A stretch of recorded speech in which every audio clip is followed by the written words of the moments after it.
Ile-Ẹjọ Kotẹmilọrun yóò dájọ́ Adeleke àti Oyetọla lọ́jọ́ Furaidee.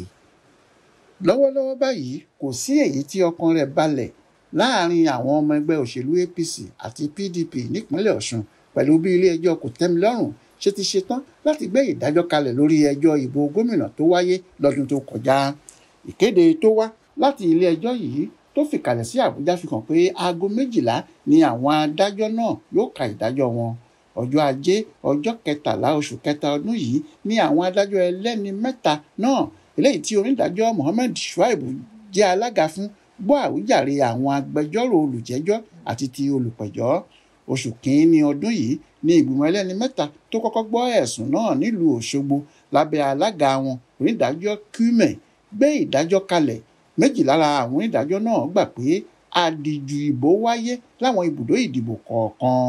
Nígbà tí wọ́n yọ àwọn ìbò náà kúrò nínú ojúlówó ìbò tí àjọ INEC fi kéde Adeleke gẹ́gẹ́ bí gómìnà ni wọ́n rí i pé ìbò Oyetọla ju ti Adeleke lọ. Nítorí náà wọ́n ní kí àjọ INEC gba sàfíkèètì ọwọ́ Adeleke kí wọ́n sì fún Oyetọla. Ṣùgbọ́n gómìnà Adeleke ẹgbẹ́ òṣèlú PDP àti àjọ INEC forí lé Ile-Ẹjọ Kotẹmilọrun. Wọ́n ní ìdájọ́ náà ní ọwọ́ kan ẹ̀rú nínú àti pé adájọ́ kò lẹ́tọ̀ọ́ láti yọ ìbò àdìjú kúrò nínú èsì ìbò. Nílé-ẹjọ Kotẹmilọrun ní agbẹjọ́rò Adeleke Onyechi Ikpeasu àti ti Oyetọla Lateef Fagbemi tí ro àròjàre wọn.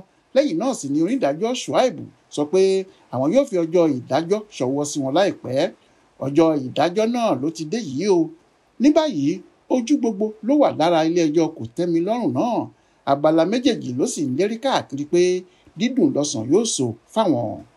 Florence Babasola ló mú ìròyìn wá fún Aláròyé online television.